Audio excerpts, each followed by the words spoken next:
Olá pessoal, meu nome é Juliana, eu sou a psicóloga do blog personalidade.com e hoje esse vídeo é dedicado às mamães super protetoras que sofrem tanto e os filhos sofrem também, então esse vídeo é dedicado para você. Por que eu decidi fazer esse vídeo? Porque são os casos mais frequentes na clínica que eu trabalho, então é o número 1 de incidência. A maioria das crianças que são encaminhadas para mim sofrem de problemas de superproteção. Então eu acho que vale a pena fazer um vídeo para tentar dar algumas dicas que podem ser úteis para essas mamães. Bom, quem são essas crianças, né? São crianças, principalmente as menores, que têm muita dificuldade em ficar sozinha. Muitas vezes dificuldades para entrar na escola, para ficar sozinha na escola, para se afastar da mãe. Elas fazem muitas birras. Então, birras por conta de presentes, birras por conta de alimentação. Algumas têm muitas dificuldades de alimentação. Algumas são agressivas, principalmente em relação às pessoas mais doces que estão em volta delas, principalmente a mãe. São crianças que às vezes se queixam de dores de cabeça, dor de barriga, quando a gente coloca ela para fazer uma tarefa que ela não quer, mas a mãe, claro, fica muito preocupada, leva no médico e o médico não encontra nenhuma doença naquela criança, encaminha para o psicólogo. Ou seja, ela não tem motivos físicos para ter aquelas dores, mas ela reclama daquilo recorrente. São crianças que têm grandes dificuldades nas escolas, tanto dificuldades comportamentais quanto dificuldades acadêmicas, porque elas têm dificuldade para seguir uma orientação, elas têm dificuldade às vezes para se manter sentadas, para obedecer os adultos, e aí as escolas acabam chamando a atenção dos pais. E os pais muitas vezes são pegos de surpresa, porque em casa eles acham que tá tudo tranquilo, tá tudo bem, mas na escola ele se comporta muito mal, parece estranho, né? E as escolas veem esse mau comportamento e reclamam e exigem, cobram os pais, que muitas vezes chegam aqui no consultório muito cansados, exaustos, querendo respostas, querendo dicas, né, de como eu vou lidar com essa criança. Bom, então o que é essa superproteção? O nome já diz, eu estou protegendo a mais, eu estou super protegendo. Muitas vezes por conta de um amor gigante, mas eles estão fazendo isso sem perceber que eles tiram muitas oportunidades da criança aprender coisas que ela vai precisar lá no futuro. Exemplo, uma mãe que adora cuidar da criança ou que está sempre correndo na correria com pressa e acaba amarrando o cadarço do tênis para aquela criança, e ela tá ao mesmo tempo, sem perceber, tirando a oportunidade daquela criança aprender a amarrar o cadarço sozinha. Naquele momento, para a criança aquilo pode ser bom. Puxa, minha mãe me livrou de um problema. Mas a longo prazo não é bom. Por quê? Porque um dia quando a criança estiver na escola, por exemplo, e o cadarço desamarrar, ela não vai saber amarrar sozinha. Entende? Então a gente cria problemas para o futuro. Sendo que ensinar naquele momento seria a melhor coisa.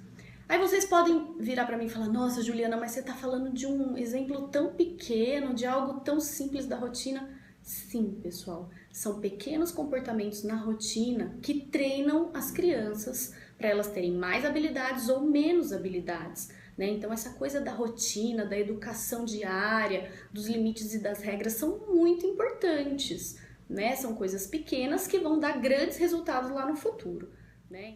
As pesquisas mostram que essas crianças apresentam algumas características em comum. Quais são essas características? Primeiro, alto nível de dependência. Então, elas dependem do adulto mais do que outras crianças da mesma idade.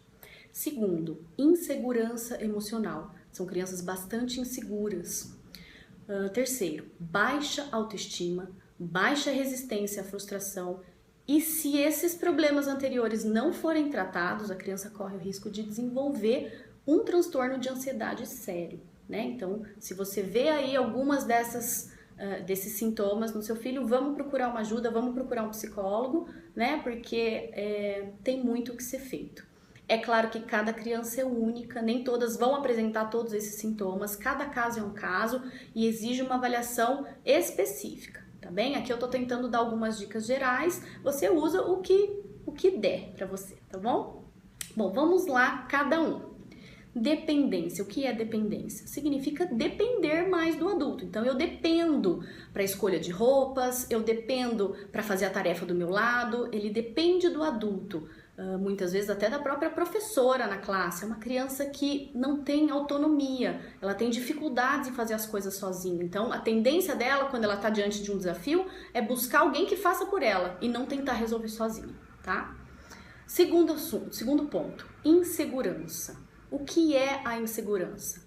É aquela criança que a mãe sempre amarrou o tênis e aí na escola, quando chega na escola e o tênis dela tá desamarrado, ela pensa, meu Deus, e agora? Eu não consigo fazer isso, é muito difícil. E aí ela vê as outras crianças já amarrando numa boa, algumas mais rápido, outras menos, mas ela se sente absolutamente mal e insegura. E isso também gera baixa autoestima. Por quê? Porque na prática eu estou vivendo experiências de que eu sei menos, eu sei fazer menos, né? É claro que aquela criança não foi treinada para aquilo e este é o motivo, não é que ela é burra, né? Nada disso, mas elas se sentem burras. Então a baixa autoestima é cruel, judia das crianças. Muitas vezes elas falam, tia, eu sou burro. E não, você não é, você só não foi treinado para aquela habilidade. A partir do momento que você for treinado, vai dar certo e você vai conseguir fazer tudo. Próximo ponto, baixa resistência à frustração. Ou seja, são crianças que não conseguem superar um desafio. Primeiro porque eles tendem a recorrer ao adulto para ajudar eles. E em segundo lugar, porque eles preferem se retirar da situação ao invés de enfrentar. Então são aquelas crianças que quando estão perdendo nos jogos, elas choram, param de jogar, magoam. São crianças que realmente sofrem quando se comparam com os outros. Por quê? Porque dentro de casa eu recebo muito elogio, mesmo antes de eu fazer a tarefa, tudo é bom, tudo é tranquilo, tudo é maravilhoso. E na escola é vida real. Então se eu fizer alguma coisa, eu vou receber um elogio. Se eu não fizer, eu não vou. E essas crianças sentem muita falta do reconhecimento, da atenção e do elogio, porque elas ganham aquilo de uma maneira excedente em casa, tá bem? Então, pais e mães, só elogiem seus filhos quando eles realmente fizerem alguma coisa interessante, quando eles ajudarem vocês em alguma tarefa, quando eles escolherem a roupa, quando tomarem banho sozinhos, né, quando cumprirem as tarefas, elogiem depois. E o melhor elogio é o elogio descritivo. Então, eu gostei que você pegou a caneta desse jeito, sentou na mesa e fez a sua tarefa hoje. Né? É melhor do que parabéns. Muitas crianças não gostam de parabéns. E por último, a ansiedade, né? Que vem como consequência de todos esses outros sintomas, de toda essa rotina desregrada, de todo esse excesso de elogios infundados muitas vezes.